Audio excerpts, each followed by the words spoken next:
नमस्कार, भक्ति रस चैनल में आपका स्वागत है। आज हम भगवान श्री कृष्ण के गोलोक धाम भाग 3 का वर्णन सुनेंगे। जब देवताओं ने गोलोक धाम में प्रवेश करना चाहा तो द्वारपालिकाओं में प्रमुख पीले वस्त्र पहने व हाथ में बेत लिए शतचंद्राना सखी ने उन्हें रोक दिया और पूछा, आप सब देवता किस ब्रह्मांड के निवासी हैं, बताएं। ये सुनकर देवताओं को बहुत आश्चर्य हुआ कि क्या अन्य ब्रह्मांड भी हैं? हमने तो उन्हें कभी नहीं देखा। शतचंद्राना सखी ने उन्हें बताया कि यहाँ तो विरजा नदी में करोड़ों ब्रह्मांड इधर उधर लुढ़क रहे हैं। उनमें आप जैसे ही देवता वास करते हैं। क्या आप लोग अपना नाम गांव भी नहीं जानते? इस प्रकार उपहास का पात्र बने सभी देवता चुपचाप खड़े रहे। तब भगवान विष्णु ने कहा, जिस ब्रह्मांड में भगवान कृष्णगर्भ का अवतार हुआ है तथा विराट रूपधारी भगवान वामन के नख से जिस ब्रह्मांड में छिद्र बन गया है, हम उसी से आए हैं।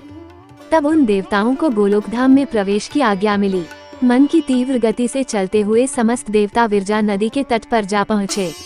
विरजा नदी का तट स्फटिकमणि के समान उज्ज्वल और विस्तृत था। उस तट पर कहीं तो मूंगों के अंकुर दिखाई दे रहे थे, तो कहीं पद्मरागमणि, कौस्तुभमणि, इंद्रनीलमणि, मरकतमणि, स्यमंतकमणि और स्वर्ण मुद्राओं की खानें थीं। उस नदी में उतरने के लिए वैदुर्यमणि की सुंदर सीढ़ियां बनी हुई थीं। उस परम आश्चर्यजनक तट को देखकर सभी देवता नदी के उस पार गए तो उन्हें शतशृंग पर्वत दिखाई दिया।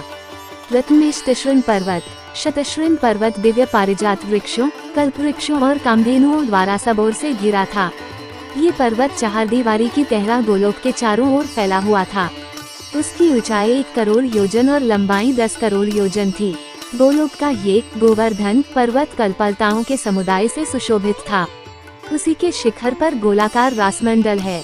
रासमंडल गोलोक धाम में दिव्य रत्नों द्वारा निर्मित चंद्रमंडल के समान गोलाकार रासमंडल है, जिसका विस्तार 10,000 योजन है।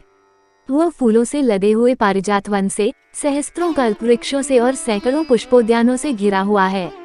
उस रासमंडल में 3 करोड़ रत्नों से बने भवन हैं, जहां रत्न में प्रदीप प्रकाश देते हैं और नाना प्रकार की भोग सामग्री संचित है। श्वेत धान्य, विभिन्न पल्लवों, फल, दुर्वादन और मंगल द्रव्य उस रासमंडल की शोभा बढ़ाते हैं। चंदन, अगरू, कस्तूरी और कुकुमयुक्त जल का वहाँ सब और छिड़काव हुआ है। रेशमी सूत में गुथे हुए चंदन के पत्तों की बंधनवारों और केले के खम्भों द्वारा वह चारों ओर से घिरा हुआ था। पीले रंग की साड़ी व रत्नमय आभूषणों से विभूषित गोप किशोरियां उस रासमंडल को घेरे हुए हैं। श्री राधिका के चरणारविंदों की सेवा में लगे रहना ही उनका मनोरथ है। रासमंडल के सब ओर मधु की और अमृत की वर्षा हो रही है। अनेक रंगों के कमलों से सुशोभित क्रीड़ा सरोवर रासमंडल को चारों ओर से घेरे हुए हैं, जिनमें असंख्य भंवरों के समूह गूंजते रहते हैं। रासमंडल में असंख्य कुंज कुटीर हैं, जो रासमंडल की शोभा को और बढ़ा रहे हैं। श्री राधा की आज्ञा से असंख्य गोप सुंदरियां रासमंडल की रक्षा में नियुक्त रहती हैं। उस रासमंडल को देखकर जब सब देवता उस पर्वत की सीमा से बाहर हुए, तब उन्हें रमणीय वृंदावन के दर्शन हुए। तो ये है भगवान श्री कृष्ण के गोलोक धाम का वर्णन भाग 3। इसके आगे की जानकारी के लिए देखिए श्री राधा और श्री कृष्ण जी के गोलोक धाम का वर्णन भाग 4। अगर आपको यह वीडियो पसंद आए तो कृपया लाइक, शेयर और सब्सक्राइब करें। धन्यवाद। आपका दिन शुभ हो।